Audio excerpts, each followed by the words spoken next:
एक वर्ग है जिसकी इस चीज को लेकर के कंसर्न्स हैं, चिंताएं हैं कि साहब वहां पर बहुत सारी पॉकेट्स ऐसी हैं, बहुत सारे लोग ऐसे हैं जो कट्टरपंथी हैं। लेकिन वो कट्टरपंथी तो यहाँ जम्मू कश्मीर के इलाके में भी 3-3.5 जिलों में है। वो कट्टरपंथी तो पश्चिम बंगाल में भी हैं, वो कट्टरपंथी तो केरल में भी हैं, वो कट्टरपंथी तो भारत के अलग अलग हिस्सों में, अलग अलग शहरों में आपको हर जगह मिल जाएंगे। आपको सहारनपुर में मिल जाएंगे, देवबंद में मिल जाएंगे, मुजफ्फरनगर में मिल जाएंगे, मेरठ में मिल जाएंगे, मुरादाबाद में मिल जाएंगे, लखनऊ में मिल जाएंगे। आपका बिहार के जो पूरे इलाके पश्चिम बंगाल से मिलते हैं वहां मिल जाएंगे। तो ये कोई तर्क नहीं है कि साहब पाकिस्तान के कब्जे वाले जो पीओजे के है वहां पर कट्टरपंथी हैं, इसलिए उनको जो है ना लिया जाए।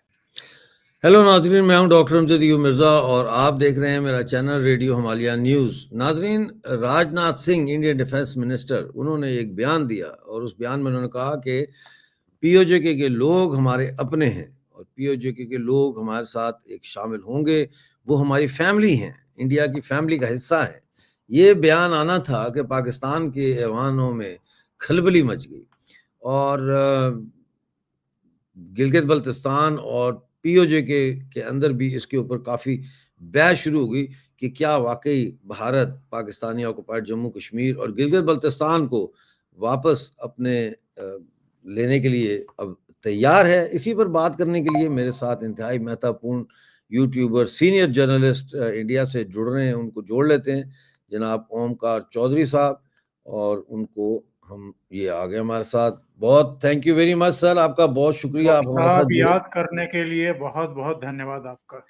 याद उनको किया जाता है जिनको कभी कभी भूला जाए, आपको तो हम कभी भी नहीं भूलते। You are my most favourite personality. देखिए चौधरी साहब, मुझे ये समझाएं कि 77-78 साल हो गए हैं पीओजे के गिलगित बल्तिस्तान के इशू को, लेकिन जिस कदर स्ट्रांगली अब इंडिया से ये आवाज उठ रही है कि जी पीओजे को वापस लिया जाए, पीओजे को वापस लिया जाए, क्या समझते हैं आप कि ये वक्त आ गया है जब पीओजे और गिलगित बल्तिस्तान को वाकई हिंदुस्तान में वापस शामिल किया जाएगा? डॉक्टर साहब, अगर अब नहीं किया जाएगा तो कभी नहीं किया जा सकेगा। और मैं ये बात इसलिए कह रहा हूं कि अब तक जितनी सरकारें रही, और मैं जब अब तक की सरकारों की बात करता हूं तो उसमें अटल बिहारी वाजपेयी की सरकार को भी शामिल करके रखता हूं। अटल जी भी थोड़े से हिचकिचाते थे, और जब ये करगिल हुआ था, जब घुसपैठ हुई थी, तो हमारी फौजों को अटल जी ने, चूंकि प्राइम मिनिस्टर थे उस समय और इससे पहले लाहौर गए थे, बस में सवार होकर के बहुत सारी हस्तियों को लेकर के गए थे, उनमें कुछ फिल्मी सितारे भी थे, नवाज शरीफ को मिलने के लिए पहुंचे थे। निशाने पाकिस्तान पर जाकर के उन्होंने टू नेशन थ्योरी को मान्यता दी थी। बहुत सारे लोग सवाल उठाते रहते थे कि भारत अभी भी पाकिस्तान को एज ए नेशन एक्सेप्ट नहीं कर पाया है। तो एज ए नेशन वैसे तो पाकिस्तान कभी इमर्ज ही नहीं हुआ, उसकी अपनी कोई पहचान कभी बनी नहीं पाई, तो भारत से कैसा गिला शिकवा। लेकिन फिर भी अटल जी ने बड़ा दिल दिखाते हुए वहां पर जाकर के बयान दिया था बाकायदा। लेकिन उसके बाद फिर कारगिल, जनरल मुशर्रफ की जो गुस्ताखी थी, उसके बाद आप देखें तो जितने भी इंसिडेंट हुए हैं उन सब में भारत को जख्म देने की कोशिश हुई है। तो मेरा कहने का आशय सिर्फ इतना है कि साहब, उस समय अटल जी ने जब करगिल हुआ था तो सेनाओं को कहा था कि हमें एलओसी पार नहीं करनी है, इंटरनेशनल बॉर्डर पार नहीं करना है। तो एक थोड़ा लिहाज करना है, या तो वो उस माइंडसेट के लीडर थे कि भाई कुछ मर्यादाएं होती हैं, कुछ गरिमा होती है, इंटरनेशनल बॉर्डर और एलओसी का एक सम्मान होता है, वो हमें नहीं करना है। लेकिन मोदी जी जब आए तो पूरा थॉट ही चेंज हो गया, पूरा सोच विचार ही चेंज हो गया, और उन्होंने एक नई फिलॉसफी ये दी कि साहब, जब वो बार बार इंटरनेशनल बॉर्डर का एलओसी का वायलेशन करके हमारे यहाँ घुस करके आ रहे हैं और निर्दोषों की जान ले रहे हैं, तो फिर हम क्यों ना पार करें। और उसके बाद आप जानते हैं कि उड़ी के बाद सर्जिकल स्ट्राइक हुई थी, इसके अलावा फिर पुलवामा के बाद बालाकोट एयर स्ट्राइक हुई, और अभी जो हाल में न केवल पाकिस्तान बल्कि पूरी दुनिया ने देखा है कि भारत ने क्या करके दिखाया है। इतनी सटीकता के साथ उनके 9 आतंकवादी एयरबेस ठिकानों को तबाह करना, उसके बाद फिर 9 और 10 तारीख की रात को इनके एयरबेस तबाह करना, यहाँ तक के सरगोधा और किराना हिल्स में जाकर के उनको हिट करना, और जो इनके परमाणु अस्त्र जहां बताते हैं कि वहां तक पहुंच कायम करके बताना कि हमें जानकारी है कि आपका साजो सामान कहाँ रखा है और हम जब चाहेंगे तब उसको हिट कर सकते हैं। तो ये एक बदला हुआ भारत है साहब। और मैंने जो बात शुरू में कही थी कि अगर अब नहीं होगा तो कब होगा, क्योंकि अब तक कांग्रेस की सरकारें थी और कांग्रेस की सरकार नेहरू जी की ही ये समस्या देन थी। यानी जो पीओके का पूरा इलाका है, मीरपुर है, मुजफ्फराबाद है, कोटली है, सारे इलाके जितने भी आपके हैं, सब अगर आज पाकिस्तान के कब्जे में हैं और वहां का जो आवाम है वो अगर तमाम तरह की जिल्लतों, अभावों और एक तरीके से अपमान में जी रहा है, उसके लिए कोई और जिम्मेदार नहीं है। पाकिस्तान से ज्यादा जिम्मेदार नेहरू को मैं मानता हूं, जिन्होंने माउंटबेटन के कहने पर या किसी के भी कहने पर वो सीज फायर घोषित कर दिया और एक बड़ा इलाका जो है वो पाकिस्तान के कब्जे में छोड़ दिया और फिर यूएन चले गए, इसका अंतर्राष्ट्रीयकरण कर दिया। वो बेहतर तरीके से आप जानते हैं और समझाते भी रहे हैं मेरे चैनल पर भी और दुनिया भर के चैनलों पर कि एक्चुअल में इसकी ऐतिहासिकता क्या है। लेकिन अब जो सिचुएशंस हैं, जिस तरीके से हमने आर्थिक तौर पर बहुत मजबूती दिखाई है, हम अभी 3 दिन पहले 4th लार्जेस्ट इकोनॉमी बने हैं दुनिया की, और अगर हम सैन्य शक्ति के तौर पर भी देखें, क्योंकि 2-3 मानदंड होते हैं कि आप सुपर पावर की तरफ बढ़ रहे हैं या नहीं बढ़ रहे हैं, तो उनमें मैं मानता हूं कि एक तो आपकी अर्थव्यवस्था वो कैसा कर रही है, दूसरी बात यह है कि आपकी सैन्य शक्ति कैसी है। तो ऑलरेडी हम चौथी सैन्य शक्ति इस दुनिया की हैं इस समय। और जो अभी हाल में हमने करिश्मा किया है, कारनामा किया है, पाकिस्तान को 4 दिनों में घुटनों पर ले आए और वॉशिंगटन को जो है वो आगे आना पड़ा इनकी जान बचाने के लिए।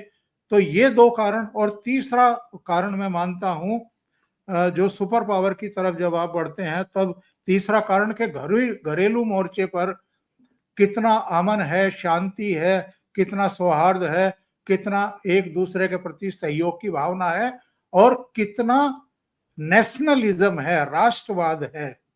तो वो इस समय मोदी जी के नेतृत्व में बहुत प्रखरता के साथ पूरी दुनिया को दिखाई दे रहा है कि पूरा देश एकजुट है। अब कुछ कुछ आवाजें राजनीतिक कारणों से होती हैं जो मक्खियों की तरह भिन भिनाती रहती हैं, उनकी तरफ हम तवज्जो ना दें तो पूरा देश एकजुट भी है।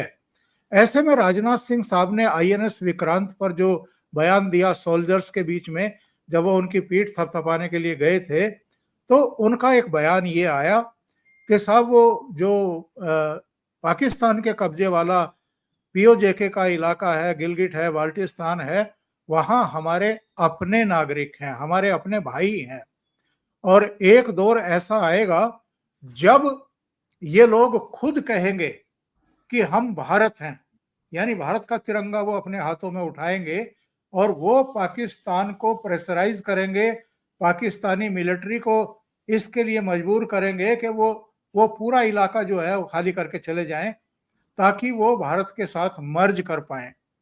अब ये तो बात हुई एक, और ये बात हमारे विदेश मंत्री एस जयशंकर भी कह चुके हैं, मिर्जा साहब, ये प्रधानमंत्री भी कह चुके हैं, ये हमारे गृह मंत्री अमित शाह भी कह चुके हैं ये कोई अब दबी छिपी बात है नहीं। बरसों से हमारे जम्मू कश्मीर की विधानसभा में 24 सीटें खाली रहती हैं पीओजेके के इलाके के लिए, वहां के जो रिप्रेजेंटेटिव्स हैं उनके लिए। अब जिस तरह का वातावरण इस समय है, भारत की तरफ से जो कार्रवाइयां हुई हैं, पाकिस्तान में जो खौफ है, और आप लगातार बलूचिस्तान न्यूज एक्सप्रेस अपने चैनल पर बलूचिस्तान की खबरें देते रहते हैं। खैबर पख्तूनख्वा की क्या सिचुएशन है इसके बारे में बताते रहते हैं। तालिबान, टीटीपी और तमाम दूसरे जो संगठन हैं वो डूरंड लाइन को लेकर के किस तरह का अपना ख्याल रखते हैं, किस तरह के बयानात आते रहते हैं। सिंध में जो सिचुएशन है पानी को लेकर के, वो उबाल पर है। पीओजेके हो, गिलगिट हो, बाल्टिस्तान हो, वहां भी लगातार प्रदर्शन होते रहते हैं।